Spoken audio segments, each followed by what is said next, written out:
Hello my dear students, कैसे आप सभी। उम्मीद करता हूं कि आप सभी एकदम बहुत बढ़िया होंगे। आपका फिर से स्वागत है हमारी एक और नई वीडियो में। बच्चों, जैसा कि आप सभी को पता है, हम सभी सीबीएसई की डेटशीट का बहुत ही ज्यादा बेसब्री से इंतजार कर रहे हैं और अभी तक सीबीएसई ने डेटशीट के रिगार्डिंग कोई ऑफिशियल अपडेट नहीं दी है। पर इसी बीच सीबीएसई की वेबसाइट पर एक बहुत ही बड़ी हलचल हुई है और उस हलचल से हमें बहुत तरह की नई नई जानकारियां निकलकर सामने आ रही है। सीबीएसई ने क्या डाला है अपनी वेबसाइट पर, चैनल पर अपनी इस वीडियो में बात करने वाले हैं। चैनल पे नए हैं तो चैनल को सब्सक्राइब जरूर कर लीजिएगा, बेल आइकन को प्रेस कर लीजिएगा, क्योंकि ये चैनल देता है आपको सीबीएसई से रिलेटेड सबसे सटीक जानकारी। जैसा कि बच्चों आप सभी को पता है, सामने स्क्रीन पर आपकी सीबीएसई की जो मेन वेब पेज है वो ओपन है और इसमें आप देख सकते हैं लेटेस्ट @CBSE से जो लेटेस्ट लिंक अपलोड हुआ है, वो लेटेस्ट लिंक जो है क्लास 10th और क्लास 12th के सेशन के रिगार्डिंग है और उनके प्रैक्टिकल एग्जामिनेशन से रिलेटेड है। क्या कुछ है इस पूरे सेशन में, क्या कुछ है इस सर्कुलर में, इस पूरे सर्कुलर को समझने की कोशिश करने वाले हैं। आज ये सर्कुलर जारी हुआ है, ले चलता हूं आपको सर्कुलर पर। आपके सामने जो स्क्रीन पे दिखाई दे रहा है सर्कुलर, ये 27 दिसंबर को जारी हुआ है। लेटेस्ट सर्कुलर है, प्रैक्टिकल एग्जामिनेशन और प्रैक्टिकल असेसमेंट, प्रोजेक्ट असेसमेंट से रिलेटेड है, क्लास 10th और 12th से रिलेटेड सेशन 2022-23 के लिए है। जैसा कि बच्चों हमने आप सभी को बताया था कि 1 जनवरी से आप लोगों के जो प्रैक्टिकल एग्जामिनेशन है उनका कंडक्शन चालू होने वाला है, प्रैक्टिकल एग्जाम चालू हो जाएंगे और इसी के रिगार्डिंग पूरी गाइडलाइंस, पूरा डेट ऑफ ब्योरा, पूरी डिटेल्स, पूरा सर्कुलर सीबीएसई के द्वारा जारी कर दिया गया है।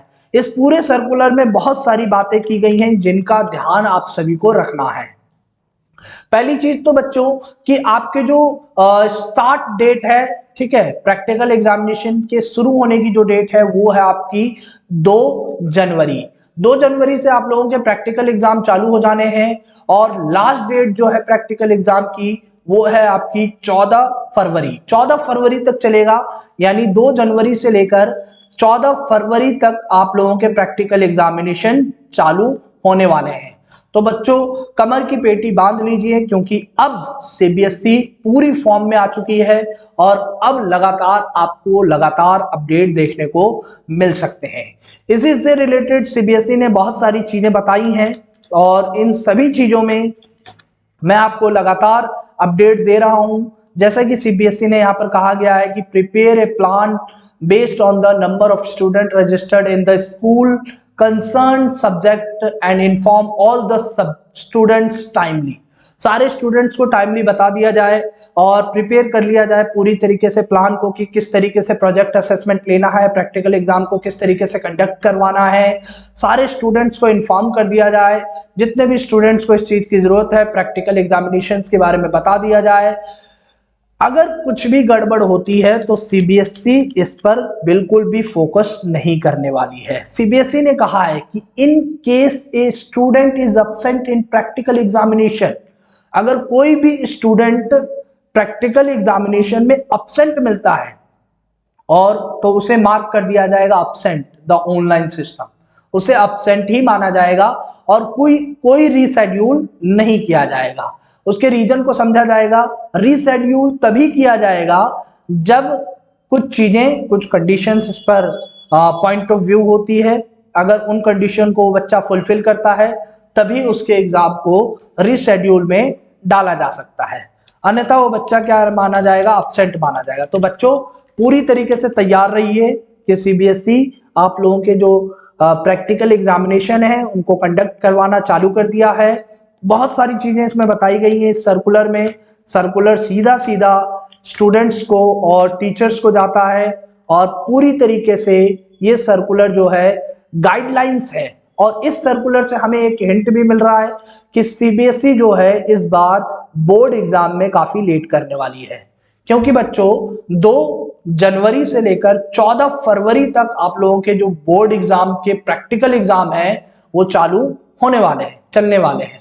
और इसी बीच सीबीएसई अपनी शायद डेट शीट भी जारी कर दे, कभी भी आपके बोर्ड एग्जाम चालू हो सकते हैं। तो इन चीजों को देखते हुए ऐसा लग रहा है कि बोर्ड एग्जाम लगातार क्या होने वाला है, लेट होने वाला है। अगर हम इसी सर्कुलर में आगे देखें क्या कुछ दे रखा है इस सर्कुलर में, तो हमारे पास कुछ गाइडलाइंस है और गाइडलाइंस में बताया गया है कि क्या क्या चीजें करनी है।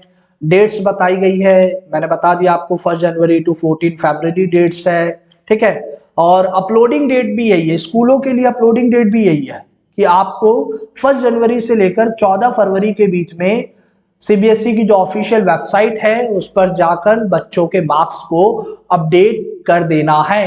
No extension of the date shall be considered by board. कोई एक्स्ट्रा डेट नहीं मिलने वाली है कि 14 फरवरी के बाद आप कहें कि सर ये था वो था। सीबीएसई कुछ नहीं सुनने वाला। सीबीएसई पूरी तरीके से तैयार है और सीबीएसई ने दे दिया है आपको लगभग 1.5 महीना, और इन 1.5 महीनों के अंदर आपको प्रैक्टिकल एग्जाम को कंडक्ट करवाना है और उन्हें अपलोड करना है। स्टूडेंट्स के लिए भी यही चीजें हैं। मेरे प्यारे स्टूडेंट्स, आप चीजें समझ लीजिए, बिल्कुल भी एब्सेंट मत होइए। आप अपना इंटरनल असेसमेंट दीजिए, प्रैक्टिकल एग्जाम दीजिए, ताकि चीजें बहुत ही अच्छे से चल पाए। नहीं तो आपको बहुत बाद में परेशानी का सामना करना पड़ेगा, फिर आप कमेंट करोगे, चीजें पूछोगे। इससे बढ़िया है कि आज अभी से आप क्या रहें, अवेयर रहें। अगर हम बात करें रेगुलर स्टूडेंट्स की, तो रेगुलर स्टूडेंट्स के लिए चीजें यही हैं कि वो अपने स्कूल्स में ये प्रैक्टिकल एग्जाम देंगे। अगर हम बात करें प्राइवेट स्टूडेंट्स की, तो प्राइवेट स्टूडेंट्स के जो प्रैक्टिकल एग्जाम हैं जो पहले से लिए गए थे उनके स्कूल्स में, उनको देखा जाएगा, और अन्यथा जो भी टर्म एंड कंडीशन है सीबीएसई की उस हिसाब से प्रैक्टिकल एग्जाम को कंडक्ट करवाया जाएगा। ठीक है बच्चों, आई होप चीजें आपको समझ में आ रही हैं। कोविड प्रोटोकॉल की बात करें तो लोकल बॉडीज जो है वहां पर कोविड पेंडेमिक को देखेंगी, और हमें जो क्राउड सीजन्स हैं वहां पर उन चीजों को देखना पड़ेगा। जो फर्स्ट सब्जेक्ट ग्रुप है 15 से ज्यादा स्टूडेंट उसमें नहीं होने चाहिए। ठीक है, एक एक ग्रुप में कम से कम 15 स्टूडेंट्स होने चाहिए, और वो लैब वर्क में काम करने चाहिए, उनके पास पेन और पेपर वर्क होना चाहिए। ठीक है, स्कूल की तरफ से ये चीजें नहीं मिलेंगी। 15 स्टूडेंट सारे ग्रुप में होना चाहिए, इसके अलावा इससे बड़ा ग्रुप आपके लिए नहीं होगा। ठीक है बच्चों, समझ रहे हैं आप सीबीएसई की तरफ से। अनफेयर मींस अगर चीजें कुछ भी होती हैं विंटर बाउंड स्कूल्स वगैरह के लिए, सबके लिए सर्कुलर है। पेमेंट जो करनी है, अगर किसी बच्चे की पेमेंट रह गई है तो सीबीएसई की इंटीग्रेटेड पेमेंट सिस्टम पर जाकर वो सब्जेक्ट की पेमेंट कर सकता है। ठीक है बच्चों, आई होप चीजें आपको समझ में आ गई होंगी। बाकी जो चीजें हैं इसमें हम देख लेंगे, अगर कुछ काम की चीजें हैं आपके लिए तो हम आपको उस बारे में बता देंगे। अगर कोई कमेंट आपका रह रहा है तो आप मुझसे पूछ सकते हैं कमेंट करके। ठीक है, बाकी सारी चीजें मैंने आपको इसमें बता दी है, और चीजें आपके काम की नहीं है। ठीक है, तो आई होप चीजें आपको समझ में आ गई होगी। चैनल पर फिर आइएगा, चैनल को सब्सक्राइब जरूर कर दीजिएगा, क्योंकि ये चैनल देता है आपको सबसे ज्यादा सटीक जानकारी। फिर मिलेंगे एक नई अपडेट के साथ। सीबीएसई की डेटशीट पर हमारी लगातार नजर बनी पड़ी है, जैसे ही सीबीएसई की डेटशीट आएगी हम अपने चैनल पर उसे अपलोड करेंगे। तो बच्चों फिर मिलते हैं एक नई अपडेट के साथ, तब तक के लिए जय हिंद।